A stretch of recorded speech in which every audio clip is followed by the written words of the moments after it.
이번에는 모방에서 혁신으로 라고 하는 김민수 교수님의 Imitation to Innovation에 대한 발표를 시작하도록 하겠습니다.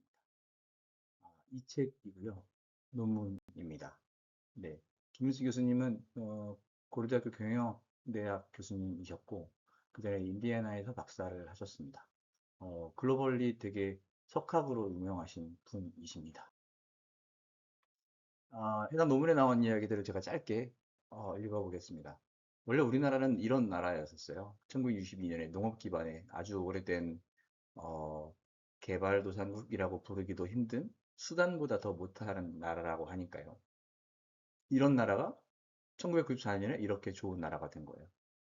1994년도 사실 30년 전입니다. 근데 94년도에 봐도 와 대단하다라고 얘기할 정도였거든요.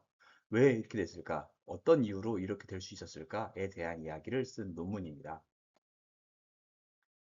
방정식은 흡수 역량에 방점이 있다라고 이야기하고 있어요.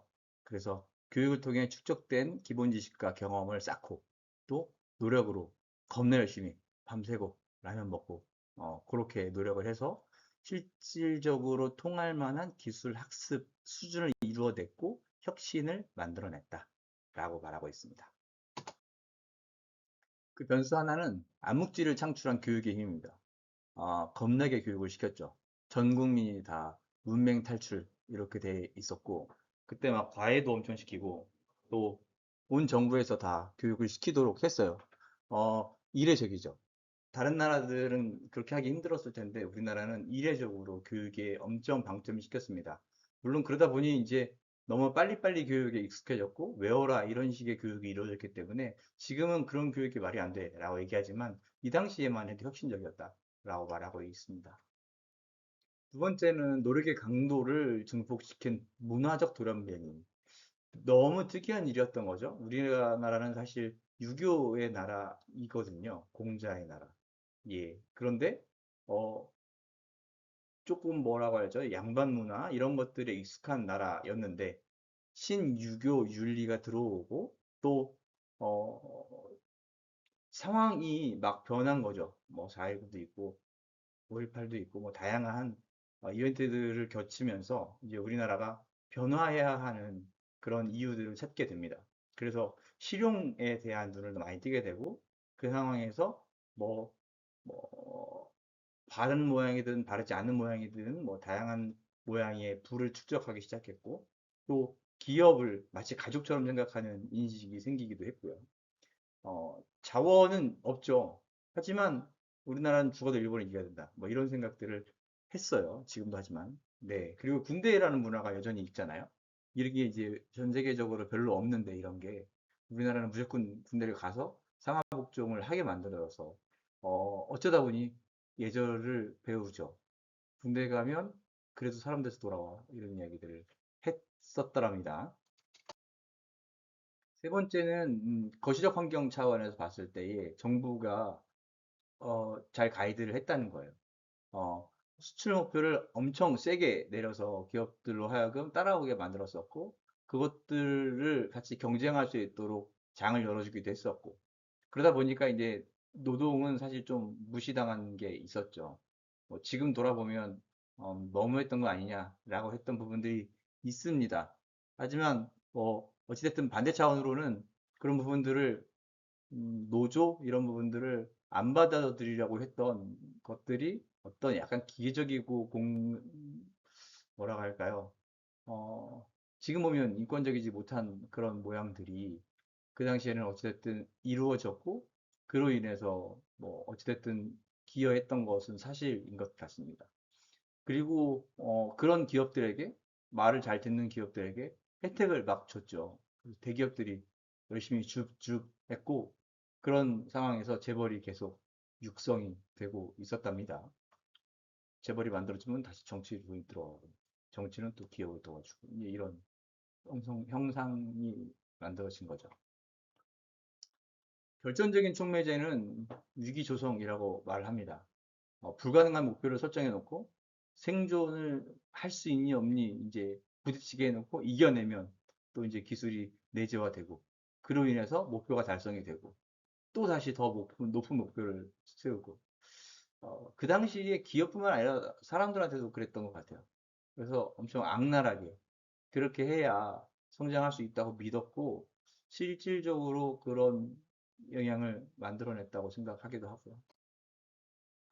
어, 대기업과 중소기업을 나눠서 해보면 이제 이런 변화들을 했던 거죠. 대기업은 해외 기술들을 라이센싱해서 가지고 와서 학습하고 그걸 토대로 투자하고 혁신을 만들어냈고 중소기업은 이제 그렇게 할 수 없으니까 일단 좋은 아이디어가 있으면 생산하고 투자하고 또 혁신을 만들어내고 뭐 이런 식의 프로세스들이 진행되었습니다. 기술학습의 4단계 나선형 사이클 준비하고 획득하고 기술을 획득하고 소화하고 내재화하고 그리고 다시 개량해서 우리의 기술로 만들어 나가는 거죠. 우리나라가 참 잘했습니다. 그러다 보니 이 삼성전자 같은 회사가 나오는 거죠. 열심히 따라가기만 하다가 이거 봐라 우리가 더 잘하네 이렇게 되다 보니까 세계 최전선에 있는 나라가 될 수 있었다. 이것은 어느 날 갑자기 된 게 아니더라 라는 이야기이고요. 네. 그래서 강력한 정부 주도와 재벌 중심의 대량 생산으로 또 겁나 외우게 해서 엄청 빡시고 공격적으로 투자해서 어쨌든 이뤄내는데 이제 끝까지 올라가 보니까 어, 한계가 있다라는 거예요. 어떤 한계일까요? 그러니까 우리나라는 패스트 팔로워의 역할들을 했던 거죠.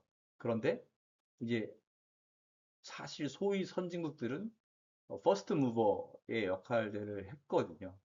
그래서 그 역할들을 우리도 해야 하는 상황이 온 것은 아니냐 이런 이야기들을 하고 있습니다. 그래서 새로운 동력을 찾아라. 새로운 회로를 찾아라. 잘 베끼는 것만으로 승부할 수 없으니 새로운 미래를 만들어낼 수 있는 퍼스트 무버를 우리도 해야 한다라고 말하고 있습니다. 네. 요게 이제 원래 위의 그림처럼 발전이 되는 게 맞거든요. 제품이 혁신되면 또 제품을 잘 만들고 어떤 주도적인 디자인이 나오면 프로세스 이노베이션으로 연결되는 그래서 혁신이 성숙되는 모양인데 김현수 교수님은 아래 모양처럼 거꾸로 봤습니다. 어퀴지션이 먼저 되면 어시뮬레이션이 일어나고 개선이 일어나고 다시 또 획득이 일어나고 이렇게 되면서 제너레이션이 되는 거꾸로 가는 거죠. 네. 모방에서 혁신으로. 예. AI 시대 똑같은 이야기들이 나오고 있습니다. 우리나라는 전형적인 패스트 팔로워였기 때문에 퍼스트 무버를 해야 한다. 특히 AI에선 꼭 그래야 한다라고 이야기하고 있고요.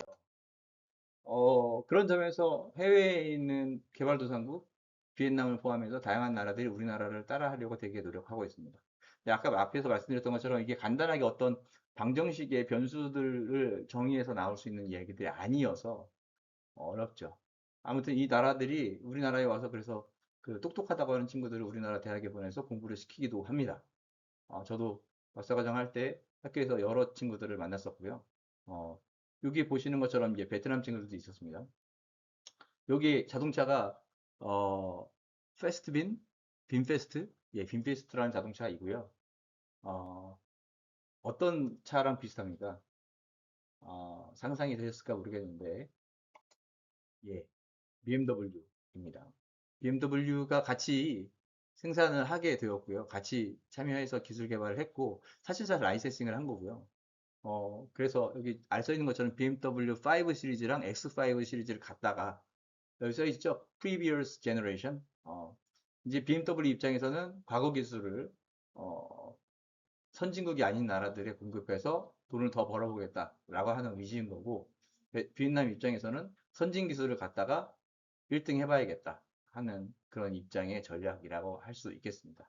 네, 빈페스트 잘 나가고 있고, 이제 비엔남이 해야 할 일은 이 기술들을 내재화해서 비엔남의 기술로 만들어야 하는 상황인 거죠.